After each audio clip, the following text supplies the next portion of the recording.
On August 5th, 2010, 33 men were trapped in a mine in northern Chile. Some of you remember that story. It was covered literally all around the world. A massive rock, twice the weight of the Empire State Building, collapsed into the tunnels, trapping these men over 2,000 feet below the surface of the earth. They had no way out. They had no way of communicating with the outside world, no way to speak to loved ones. They had only 3 days worth of food and water. And for the next 69 days, they were trapped in the deep, down, dark. That's actually the title of a book that was published retelling their story. The book chronicles how fear began to quickly take over when they were trapped. Questions like, what if I don't make it? What if I never see my wife again, or my kids again, or my grandkids again? I don't want to die. And then there was this impulse to get angry and need to find someone to blame. One of the miners actually knew that the mine was unstable, and he blamed himself. And it didn't take long in this new reality for regret to set in. The men who were trapped began to say things like, I wish I had been a better husband. I wish I had been a better dad. I wish I hadn't left my wife. You see, people begin to see their lives a little differently when they're in the deep, down, dark. And slowly but surely, they begin to succumb to this terrifying sense of despair. One of the men said, it took 100 years to dig down this far. There's no way they're digging us out. And all the while, the whole world was watching in suspense. One newspaper gave the miners a less than 2% chance of surviving. Another journalist who was writing about the accident reflected on the irony of a species as proud and advanced as the human race facing this kind of predicament. She wrote these words, even now I find it hard to believe that the human race can be outmatched by such a primitive adversary as a hole in the ground. But something else began to happen in the deep, down, dark. The miners asked one of the men who was a follower of Jesus to pray. His name was Jose, but after that they called him the pastor. The first time he prayed, he said, we aren't the best men, but Lord, have pity on us. And then Jose went on to confess not just his own failures, but the character flaws of the other men as well. Victor, he drinks too much. Zamora has a temper. Pedro hasn't been the best father, which sounds kind of rude if you think about it. But when you're trapped in the dark, no one's really worried that much about ego or reputation. Every day they prayed together. Every day they confessed to each other. In fact, some of the men who didn't even believe in God began to plead with God to spare their lives. Because you see, in the deep down dark, everybody prays, everybody cries, everybody doubts. In the deep down dark, we either lose our hope or we find it. Some of you have been to the deep down dark, haven't you? And if you haven't, you will. It's that place where you feel trapped. It's that place where fear and regret and blame and despair begin to take hold. It's the place where you have no idea if a rescue is coming for you or not. It's that accident that debilitates your body. It's the diagnosis that a loved one may not get well. It's the bad decision that destroys a relationship or a marriage or a family. It's the tragic loss from which you will never fully recover. A few months ago, I met a couple in our church named Brian and Alexia Trapp. They have a daughter named Grace who is 9 and Alana who is 2. And then this past May, they gave birth to a third daughter named Eden. Eden's name means paradise, but what happened next was anything but that. And I asked if Alexia would be willing to share some of their story with you this morning. So let's take a look.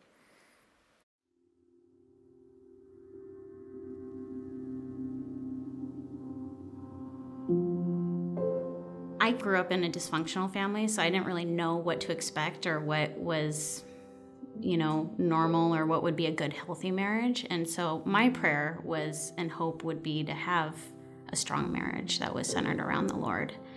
And he really brought that in my life when I met Brian. When I got pregnant with Eden, being my third child, I thought I knew what I was doing. But when we found out about her genetic heart condition, everything I thought about the experience was totally different.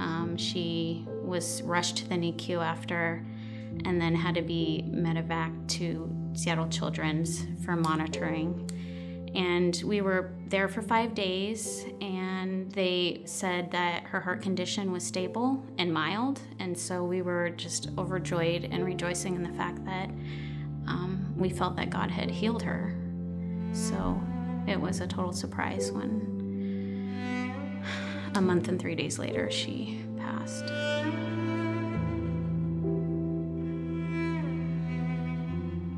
It was just a normal day. I thought the craziness has really begun with being at home with the three, and I hear on the monitor Eden start crying, and so I run upstairs and I figure, oh, she needs a diaper change or something, and she's crying like normal. She hates it. And then once I was finished with that, I picked her up, and then I noticed her cry started to change. Like she couldn't catch a full breath, and I didn't know what was going on, but I think panic kind of started to set in, and I knew something was wrong. You know, God really placed us in an amazing neighborhood. 2 of my neighbors were there for me when the ambulance arrived. I felt like they would fix it, you know. I don't know what I was doing. I didn't know what was wrong. All I could see was that she was struggling with breathing, and I thought if I gave a living, breathing, heart-beating baby to a professional, they could fix it. And that was the last time I saw her alive. And the rest of the day was just the worst day of my life. Our neighbors drove Brian and I to the ER at Seattle Children's, and we just watched them work on her. It felt like an out-of-body experience. And then finally, the ER doctor there announced that they had to stop working on her. I couldn't believe what I was hearing. And my husband started screaming her name and said, "Don't stop." And he ran up to her and started doing chest compressions. They still don't know why she passed. They don't know if it was the heart condition.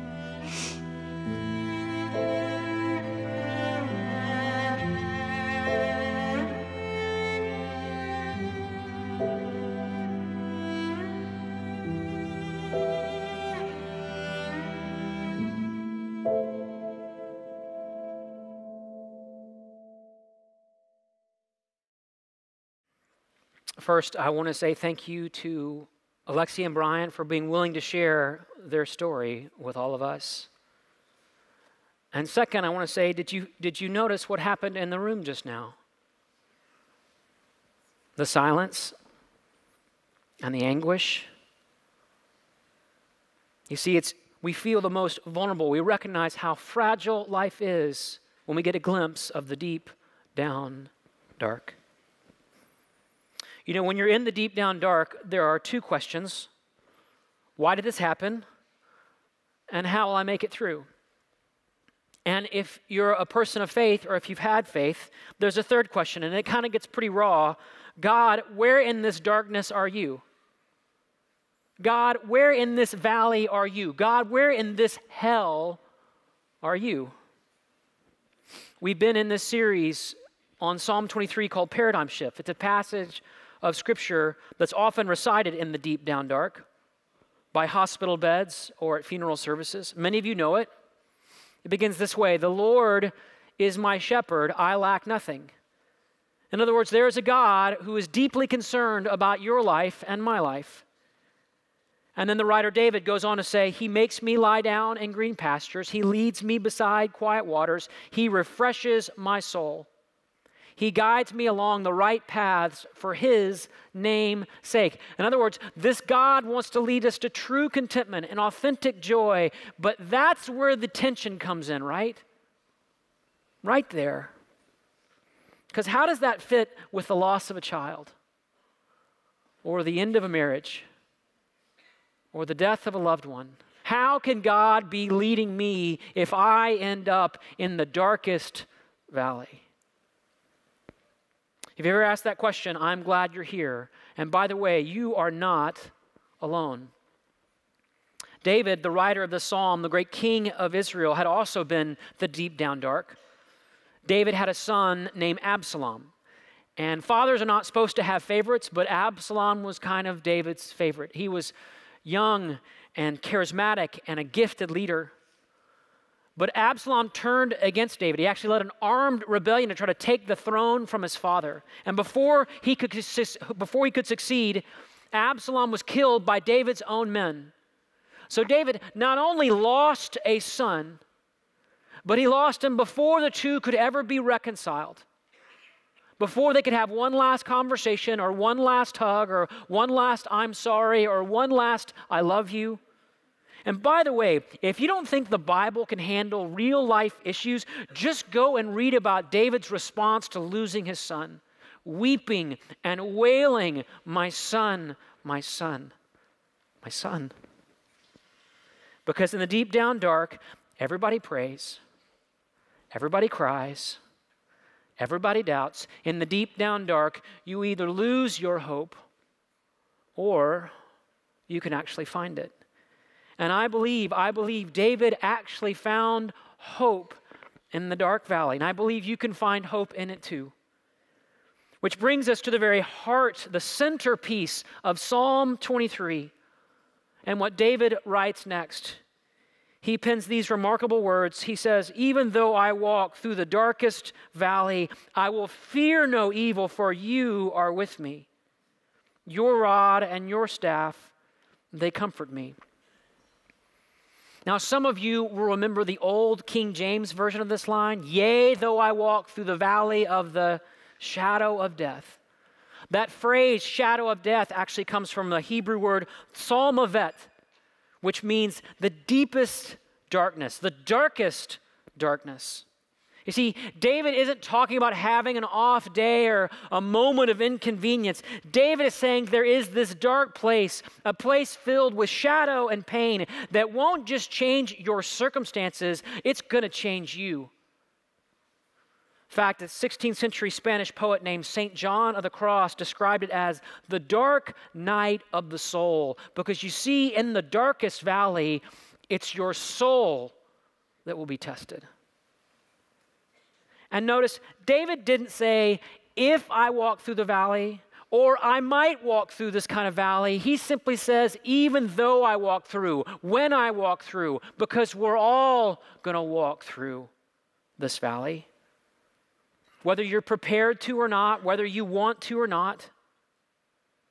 And you never forget the dark valley, do you? I remember the moment I found out that my dad had been diagnosed with cancer. I remember the moment when I found out my closest friend was sexually abused as a teenager. I remember the moment when I found out my aunt and uncle, their son, was killed in a car wreck. I can tell you where I was. I can tell you what I was doing. I can tell you the temperature in the room. Because you never forget moments in the deep down dark. And I know you have your stories of that place too. But David didn't just pen these words to express his grief, although I believe he does that. I believe David was inspired by God to write these words as a way of offering hope, a perspective that can lead to hope, even in the darkest valley. Not some trite religious spiritual cliche that smooths over the difficulty, but words that can penetrate even the deepest darkness and speak light. So for the rest of my time with you, I want to try to help you see what I believe David kind of learned about his life and about God as he walked through that valley. And at the end, I want to ask you a personal question about your time in the darkest valley. So first, if you look back at the words David wrote, you'll notice a few things. The first is this, that the only way through the darkest valley is through it. The only way through the darkest valley is through it. The text says, even though I walk through the valley, not around it, not beside it, not above it, where I can safely view what's going to happen from a safe distance and see how all this will turn out.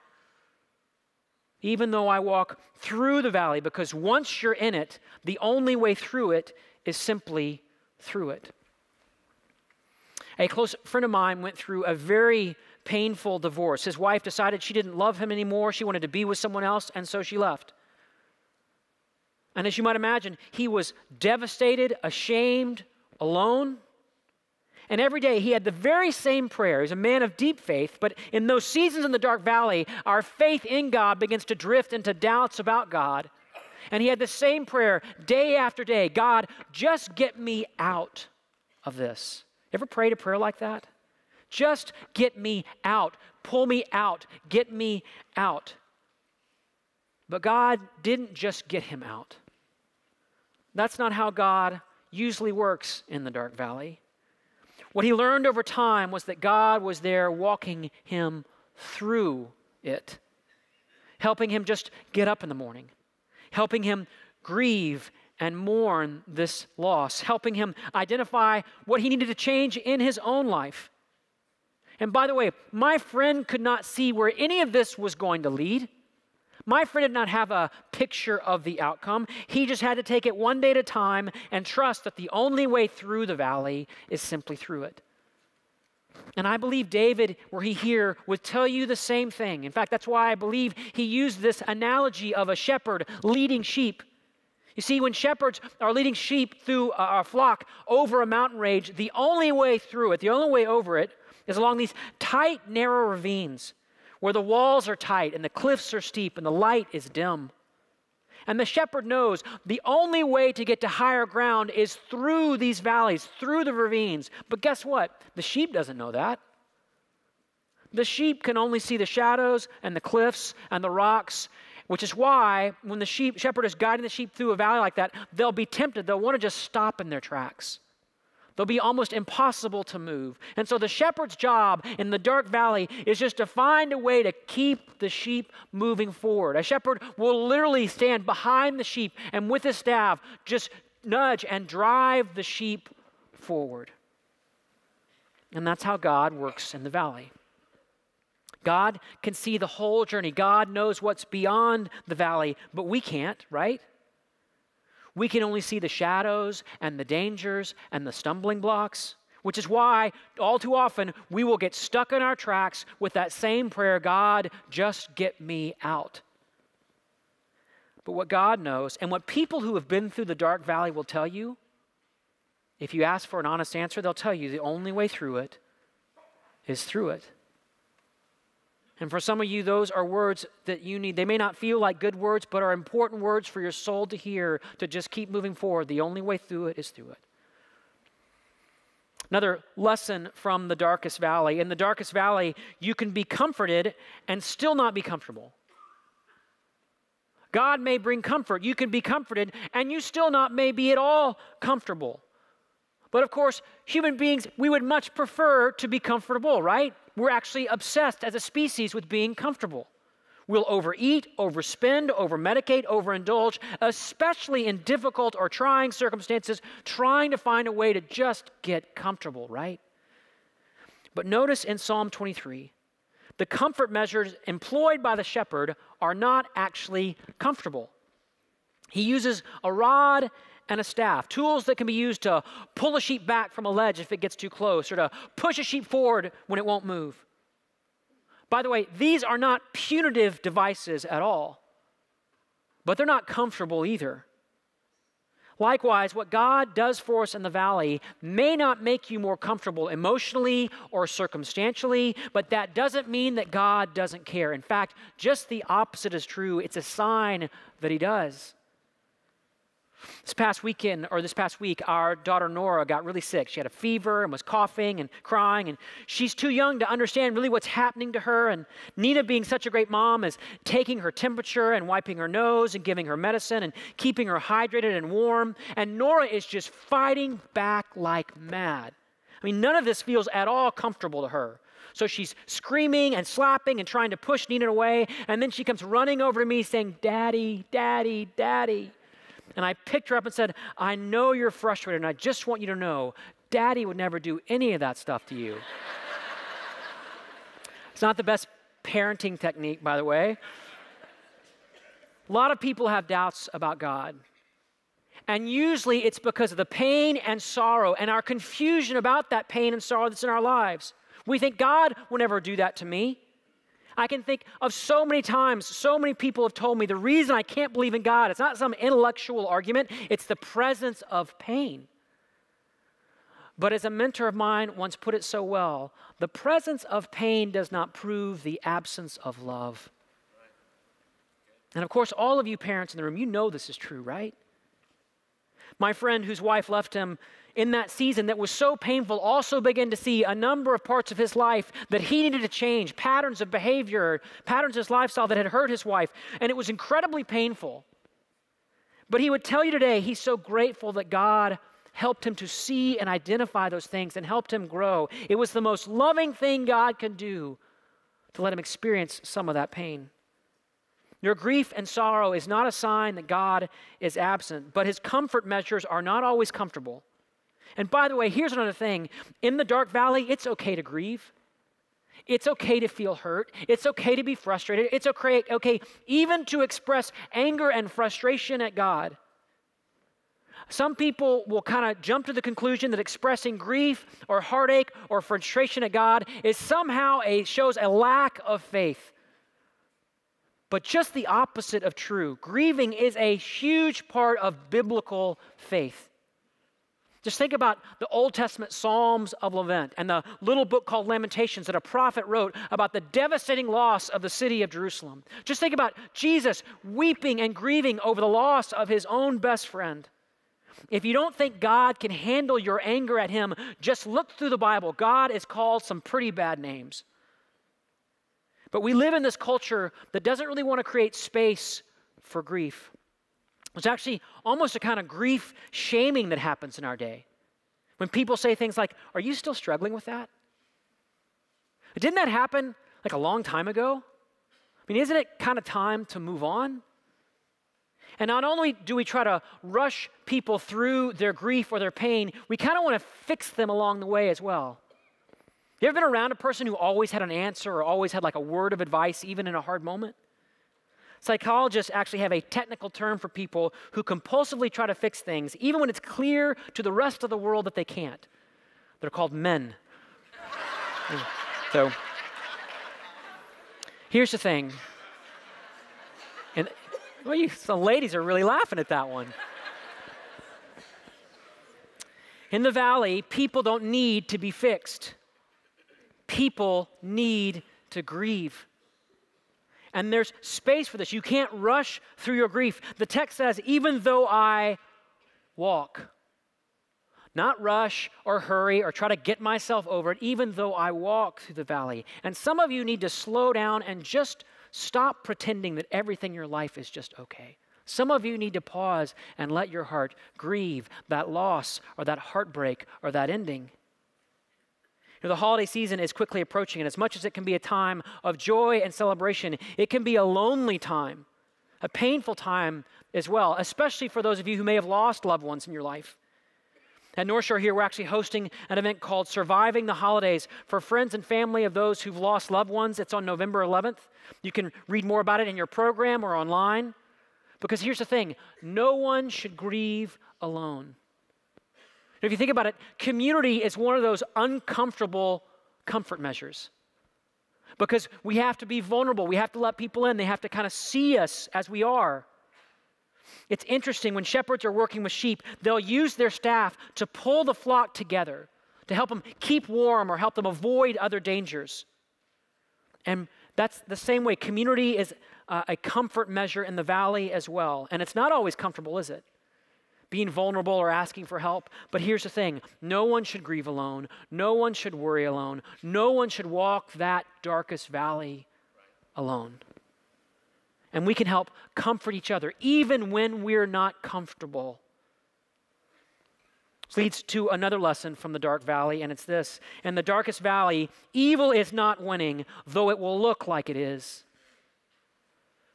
In the darkest valley, evil is not winning, though it will look like it is. Cancer may ravage yet another body, and disease will appear to be winning. Suicide will take yet another life, and depression will appear to be winning. Alcoholism will wreck yet another life or family or marriage, and addiction will appear to be winning. And we should not be surprised by this. In the Gospel of John, Jesus told us that there is an enemy who wants you to believe that God doesn't care, that you're on your own, and that evil and pain will have the last word. In fact, Jesus compared the devil to a thief who wants to steal our hope and kill our joy and destroy our faith. And here's the thing, you are his target, and the devil is really good at his job. But as scary as the devil may sound, remember this, he is nothing but a petty thief. And there's nothing that he can steal that rightfully belongs to God. Sickness may steal your body, but God still holds your soul. Loss may steal your sense of security, but God still holds the future. Death may steal the presence of a loved one, but God still holds the keys to life beyond the grave. There is nothing the enemy can steal that rightfully belongs to God. So question, who does your soul belong to? Who does your future belong to? The thief or the shepherd? The answer is going to make all the difference in the dark valley. You see, the thief may appear to be winning, but the truth is he's not. And in fact, it's that outcry we have against injustice. It's our frustration and lament over loss. It's the very fact that we want to defy or avoid death that points to the truth that we were made for something more.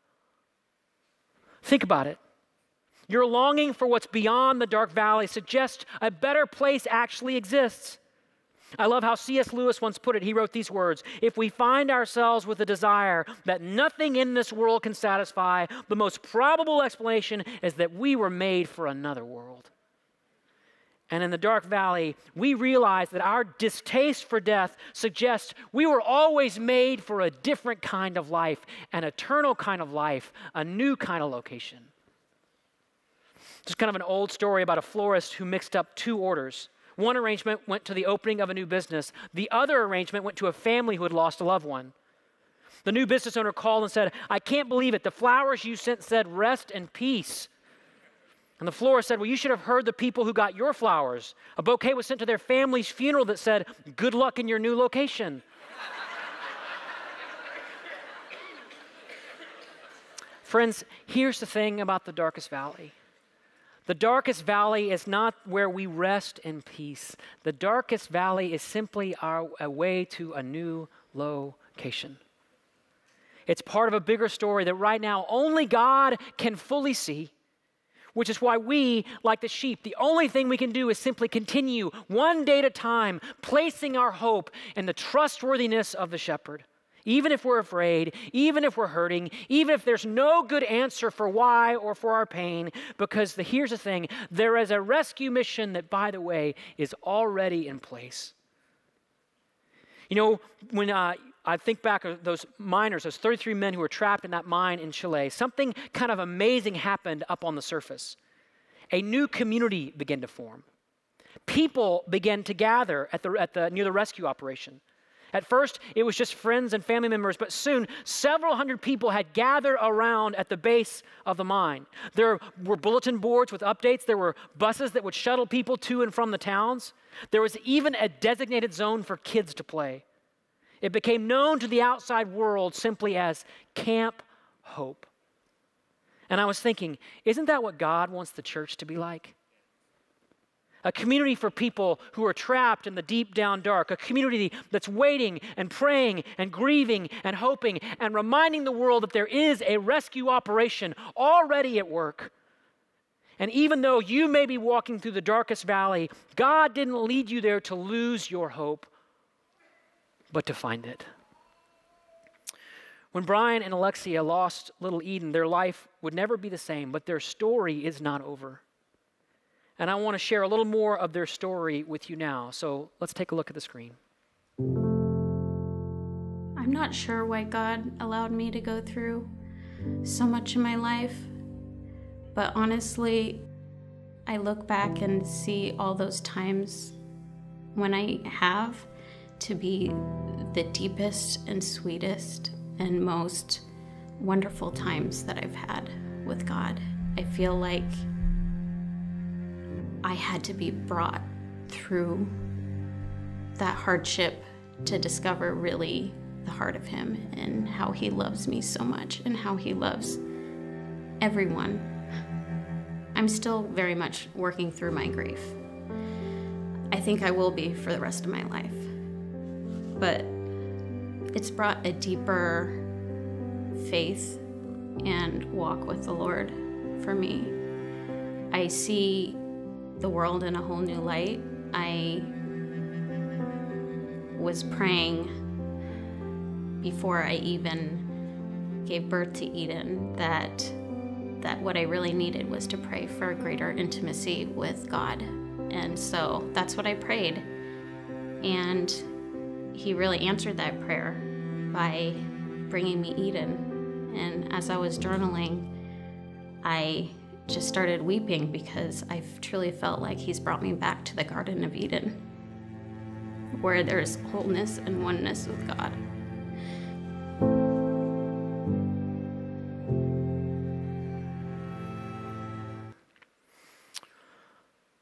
I had to be brought through it to discover the heart of Him.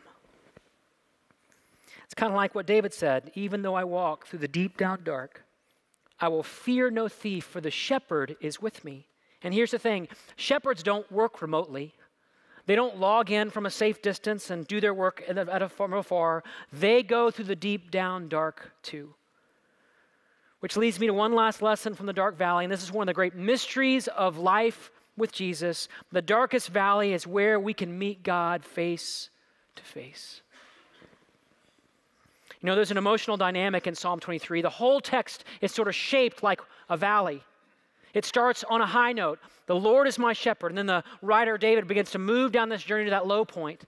And then the psalm ends up on a high note. And I will dwell in the house of the Lord forever. But if you look at the whole psalm, and there's a card in front of you if you want to look, in the seat in front of you, you want to just look at the whole psalm, something rather remarkable happens in the valley.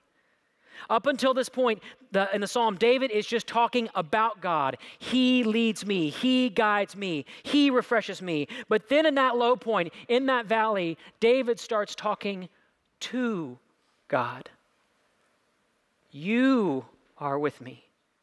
Your rod and your staff, they comfort me. You see, in the deep down dark, God is no longer something we talk about. God is someone we talk to. Because God isn't up there somewhere far away at a distance. God is here in this room with you right now. And this moment, this transition, it's the turning point of Psalm 23. It's the central claim of the Christian faith. This is what makes Jesus unlike any other religious leader or teacher or philosopher. Our God didn't just get us out of the valley. He came from heaven to be with you in it. And an even greater mystery is this: God Himself has walked through the darkest valley. You see, there was a time when God lost a child too. His son, Jesus, who went to Jerusalem.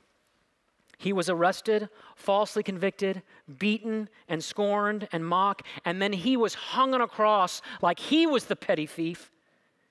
And He breathed His last breath as the heavens were crying out, "My son, my son, my son."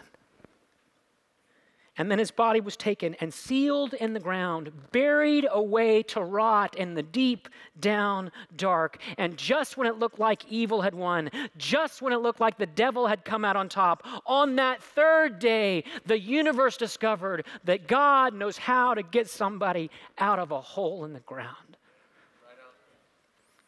And He can do that in your life too.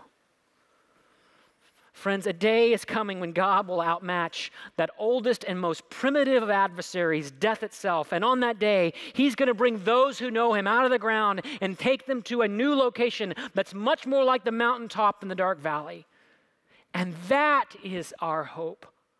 My hope is not in my income or my 401k or that my home value goes up or my cholesterol goes down. My hope is in the one who came out of the ground, who's doing his best work even in the deep, down, dark. So let me ask you simply this: where is your hope this morning? And to end with a kind of a personal question, do you know the Good Shepherd? Do you have a relationship with this Jesus who does his very best work in the deep, down, dark? And if not, I want to give you a chance to do that right now. So if you just close your eyes, bow your heads for just a moment. And in a moment, we're going to close with a song. And then we'll move on into the rest of our day. And you can choose to go about your business the same way you have before, trusting in your own self-sufficiency, trying to manage the valleys and mountains your own way. Or right now, you can choose to place your hope in Jesus. As scary and painful as it may be, Jesus is your hope because he's the God who is in the valley with you. And if you want to trust him, you can say right now these simple words: Jesus, I trust you in the valley. Jesus, I believe you are the Good Shepherd. Jesus, I believe that you can see my whole story, that you know where all this will lead, but now I can't see any of that, and so I'm just going to trust you. And you can just trust him right now. You can just trust him right now, even in the valley. Jesus, we are grateful that you did not remain at a distance, but that you came and lived and died and were buried in the deep down dark so that you could prove to the world that you know how to get people out of the hole in the ground, out of despair, out of depression, out of darkness and death. And so for that we are grateful and we trust you. We trust you. Amen.